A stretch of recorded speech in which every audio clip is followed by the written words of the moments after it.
기반으로 한 주식 거래 전략을 기획한 금융 분야 일주입니다. 목차로는 총 두 가지가 있는데, 첫 번째는 저희가 이제 강학습을 다 모르는 상태니까 여러분의 발표 이해를 돕기 위해서 정말 간단히 금융 데이터 분석이랑 이제 강학습을 수식적인 설명을 최대한 배제하고 설명을 하면서 그 다음에 이제 저희 코드를 보여주면서 이제 저희가 어떤 거래 전략을 도출했는지 이제 볼 것입니다. 우선 이제 금융 데이터 분석과 강학습에 대해 설명하겠습니다. 우선 이제 정통적 분석법에는 총 두 가지가 있는데, 첫 번째 기본적 분석부터 알아보겠습니다. 이제 다들 많이 하시는 방법일 텐데, 기업의 근본적인 것들만 따져서 주식 종목을 매매하는 것을 의미합니다. 총 원래 많은 지표들이 있는데 저희는 대표적인 거 4개만 가져왔고요. 거기서 공통점을 보자면 주당 순이익이 커질수록 이제 좋다는 것입니다. 그리고 다음은 이제 기술적 분석인데요. 흔히들 주식 하시면은 차트라고 하죠. 그 차트만을 이용해서 분석을 하는 방법인데, 오로지 이제 과거의 가격을 통해서 미래를 예측하고자 하는 것을 의미합니다. 여기서 이제 제가 2개를 가져왔는데, 이 과거의 가격을 이제 추종하는 지표들이 있어요. 이렇게 이동평균선이나 이렇게 볼린저 밴드 같은 그런 것들이 있는데, 여기 골든 크로스, 데드 크로스라고 제가 명시를 해놨는데, 저 골든 크로스 신호가 보이면 매수를 하고 데드 크로스 신호가 보이면 매도를 하는 그런 신호를 가지고요. 그다음에 이제 볼린저 밴드도 여기 상한선이랑 하한선이 있을 텐데, 이 상한선이랑 하한선에서도 이 하한선을 충분히 이탈을 하면은 과매도가 됐다는 증거로 의미를 하고, 거기서 이제 매수를 하는 그런 시나리오를 가진다고 합니다. 근데 앞서 이제 두 가지 제가 소개한 방법에는 한계점이 분명히 존재하는데요. 일단은 투자자들이 다들 이것들을 배우기 위해서는 좀 진입장벽이 높아요. 그러니까 기초 지식을 배우더라도 제가 여기 가져온 두 패턴이 흔히들 이제 기술적 분석가들이 익히는 패턴이라고 해요. 그러니까 그만큼 이것들을 익히기 쉽지도 않고, 이거를 내가 어떤 패턴인지 계속 차트에 적용을 해야 되는데, 그 차트에 적용을 하면서 매매를 하기가 꽤 오랜 시간과 비용이 쏟아진다는 거죠. 그래서 저희는 이제 만약에 투자자가 합리적인 의사결정을 할 수 있는 인공지능을 통해서 매매를 맡기면 어떻게 될까에 대한 그런 궁금증에 의해서 로보 어드바이저가 필요하다고 생각을 했습니다. 이에 대한 경제적인 측면에서는 우선 저희가 차트를 들여다볼 시간을 아끼니까 시간도 절약되고, 이제 저희가 만약에 매매를 하게 된다면 그런 비용들이 이제 극소화될 수 있고, 또 이제 직접 매매하는 것보다 만약에 AI 어드바이저가 수익을 극대화시킬 수 있다면 저희의 만족감 그리고 이윤도 극대화될 수 있으니까 경제적인 측면에서 편익, 비용 측면에서 되게 좋다는 것을 의미합니다. 그래서 이제 저희는 이제 강학습의 정의를 이제 간단히 설명해 보겠습니다. 제가 저 개랑 저 주인을 갖고 왔는데, 이 개가 이제 대리인이고 이제 주인이 환경이에요. 근데 이 개는 이제 주인이 기분이 나쁘면, 기분이 좋으면, 기분이 무표정이면 다른 행동을 해야 자기가 개꿈을 많이 받는다는 걸 알아요. 뭐 예를 들자면 저희도 이제 뭐 여자친구나 남자친구 사귀면 여자친구 기분이 안 좋으면 달래줘야 되고, 아니면 여자친구가 기분이 좋으면 나도 그냥 좋고, 그러니까 이런 식으로 뭔가 더 보상을 받기 위해서 노력을 하잖아요. 그런 식으로 AI도 똑같이 강학습을 하면서 이렇게 자신의 누적 보상값을 최대가 되도록 해주는 행동을 순차적으로 선택하는 과정이라고 볼 수 있겠습니다. 제가 슈퍼마리오도 갖고 왔는데, 슈퍼마리오도 끝판에 공주 구하려면 이제 계속해서 내가 최적의 행동을 선택해 나가야 되잖아요. 그런 식으로 해서 제가 가져왔고요. 그 다음에 이제 강학습은 이제 오른쪽을 보면 저 꼬리 맛집이라고 치면은 저희가 이제 저 장애물을 피해서 저 맛집에 도착을 해야 되는데, 근데 여기서 분명한 것은 얘가 그 지도학습처럼 어떤 환경을 잘 아는 것도 아니고, 내가 이 환경을 그냥 많은 시행착오를 통해서 계속 거쳐가야 돼요. 그러니까 훈련집합이 있지 않고 내가 그냥 계속 경험해 보면서 누적 보상액을 최대화하는 방법을 순차적으로 계속 찾아 나가는 겁니다. 그래서 뭐 실제로 이제 강학습은 다른 알고리즘보다 뭐 콜앱으로 돌리면 막 1, 2일 넘게 걸릴 때도 있거든요. 그만큼 많은 행동을 거치고 많은 학습을 해야 된다는 것을 알 수가 있습니다.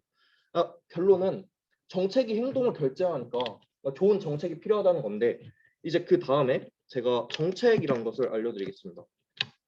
그러니까 정책은, 그러니까 제가 어떤 상태에 놓여져 있을 때 행동을 결정하는 건데요. 제가 아까 여자친구 얘기 들어드렸는데, 여자친구가 만약에 기분이 안 좋을 때 내가 어떤 행동을 해야 된다, 이렇게 어떤 행동을 상태를 가지고 결정하는 게 바로 정책이라고 보면 되겠습니다.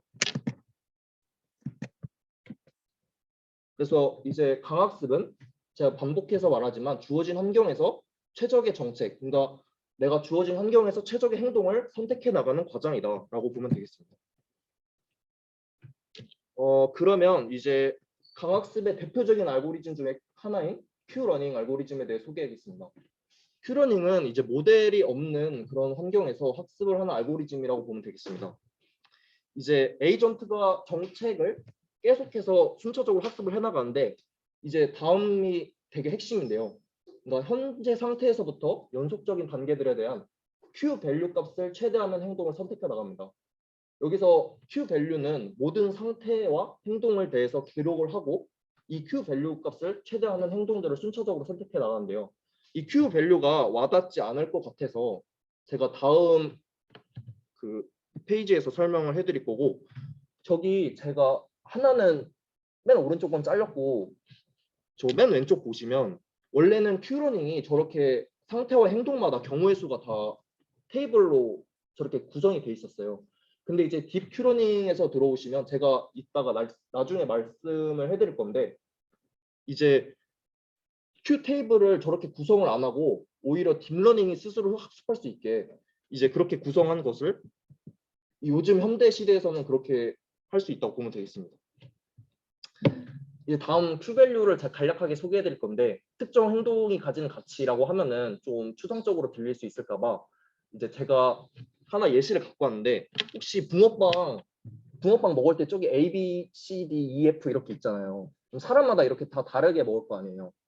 그래서 어떤 사람은 A, B, C 먹고 뭐 어떤 사람은 C, B 이렇게 먹을 수 있는데, 그렇게 다 다르게 먹는 이유가 자기가 이 붕어빵 전체를 먹는 과정에서 내가 만족감을 최대로 느낄 수 있는 그런 과정을 통해서 먹는 거란 말이에요.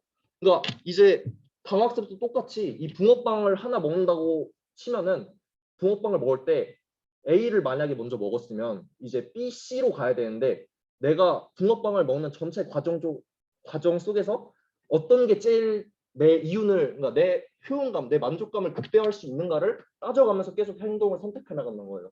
그래서 Q밸류도 이렇게 미래의 보상까지 계속 고려를 한다. 그러니까 단기적인 보상뿐만이 아니라 내 미래까지를 고려를 한다. 이렇게 보면 되겠고요. 그 미래의 보상을 고려를 할 때 흔히들 할인율을 씁니다. 이 할인율은 혹시 경제학을 전공하신 분이면 다들 와닿으실 텐데, 쉽게 비유하자면 오늘의 1,000원이랑 이제 내일 다음날 1,000원, 뭐 요즘 물가 상승이 되게 크잖아요.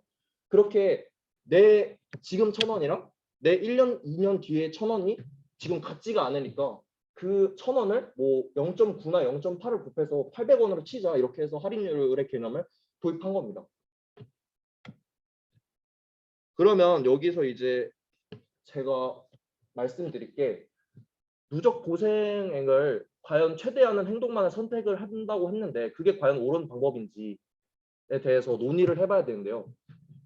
과연 최선일까에 대해서 생각을 해보면, 제가 여기도 답을 써놨지만 결국은 아닙니다. 그러니까 비유를 하자면, 이제 같은 운동만 하면은 뭐 점진적 과부하라고 해서 계속 정체 상태에 빠져야 된다. 그리고 뭐 다이어트 하면은 막 정체 구간 오잖아요.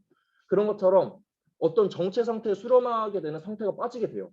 그렇게 계속 하면 안 되니까 내가 다른 루틴도 해보자. 그러니까 다른 최적의 루틴도 찾아보자라고 해서 다른 최적의 루틴을 찾는 방법을 이제 탐험이라고 합니다. 그래서 이제 정체 상태에 계속 수렴이 빠지게 돼서 그렇게 최적의 루틴만을 이용하는 것이 이제 탐사라고 보면 되겠고요. 이제 그래서 그것을 해결하기 위해서 입실론 그리디라는 알고리즘을 통해서 해결을 하는데요.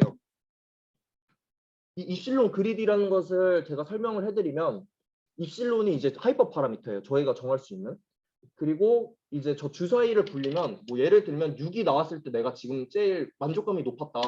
그랬는데 제가 입실론을 0.5로 주면은 이제 50% 확률로는 계속 6만 내게 하고 50% 확률로는 6이 아닌 다른 것도 내봐라. 이렇게 지시를 하는 겁니다. 그 다음에 아까 제가 간략하게 설명해드렸던 DQN, 이제 저희가 주식 거래 전략에 적용한 그런 딥러닝 뭔가 딥러닝 알고리즘인데요. 이제 큐러닝을 보완한 방법이라고 보면 돼요. 간단하게 설명해드리면 저기 밑에 보시면 저희가 경사근법 배웠을 때 이제 러닝 레이트가 너무 많거나 너무 크거나 너무 작으면 수렴이 불안정하거나 아니면 수렴이 안 됐잖아요. 그런 것처럼 사람들이 이제 Q 밸류를 이제 근사하려고 했어요.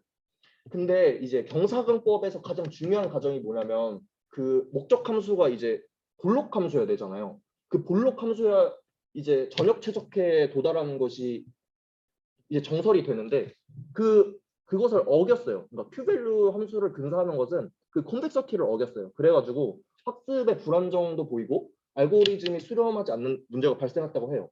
그래서 2015년에 그러면 딥뉴럴 네트워크를 결합을 해보면 큐러닝이 더 보완되지 않을까에 대해서 이제 문제를 해결한 것이 바로 DQN이라고 보면 되겠습니다. 그 아까 제가 설명했던 거에서 또 중복돼서 저기 나왔는데 Q 테이블이 있어요. 이제 Q 테이블을 이제 딥 Q 네트워크로 이제 변환을 해서 이제 이 문제를 해결했다고 보면 되겠습니다. 이제 마지막으로 저희 매매할 때 이 프로그램 세팅을 어떻게 했는지에 대해서 다 같이 고민을 해보는 시간을 가졌었는데요. 이제 에이전트는 당연히 이제 트레이딩 에이전트니까 이제 콜앱 자체를 보면 되겠고요. 이제 상태는 이제 저희가 주어진 매매 기간이 이제 주어진 매매 기간 동안에 그러니까 시장 상황 중에서 뭐 아까 제가 말씀드렸다시피 보조 지표도 넣을 수 있었는데 저희는 시간 관계상 일단 주식 가격 중에 종가만을 활용했고요. 그리고 행동은 매수, 매도, 보유 총 3가지만 했었습니다. 그리고 보상은 이제 실현되는 손익을 매도 상황에서 보상으로 얻게 한다고 하는데 저희는 이윤극대화만 오직 추구하기 위해서 이제 보상을 더 단순화하려고 매수 보유 상황에서는 리워드를 갖지 않게 하고 매도 상황에서만 오직 손익을 이제 리워드 값으로 설정하면서 저희는 프로그램 세팅을 최대한 이제 단순화시켰습니다. 이제 다음은 코드 설명하겠습니다. 그러면 이어서 저희가 실제로 어떻게 구현했는지 코드를 통해서 보여드리도록 하겠습니다. 먼저 필요한 패키지를 인풋했습니다.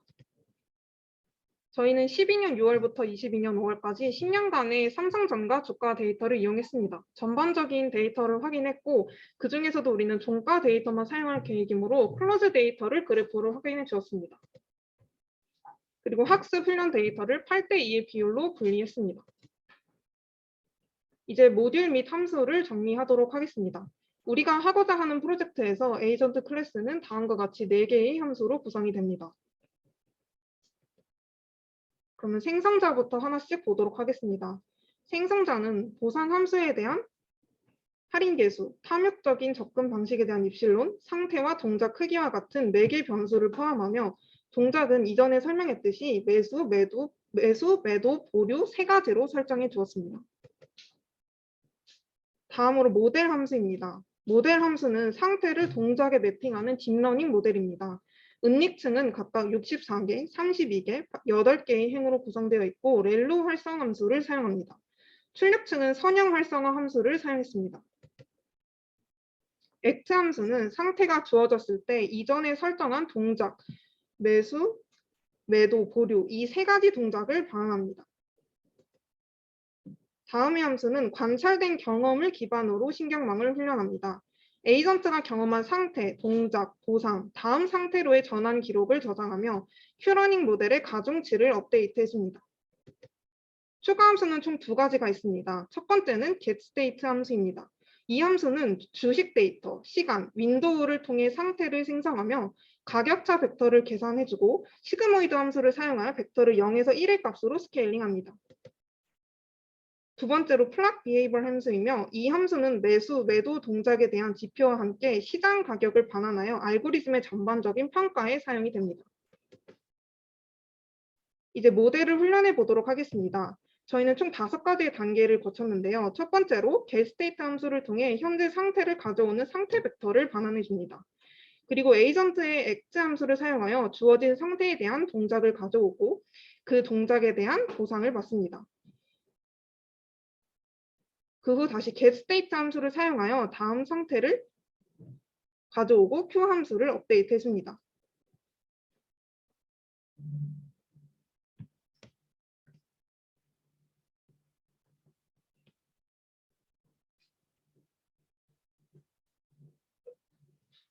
네. 그리고 다음으로는 상태, 다음 상태, 동작 등에 대한 세부 정보는 에이전트 겟의 메모리에 저장되며 이는 exp replay 함수에서 사용이 됩니다. 이제 이렇게 훈련된 결과를 보도록 하겠습니다.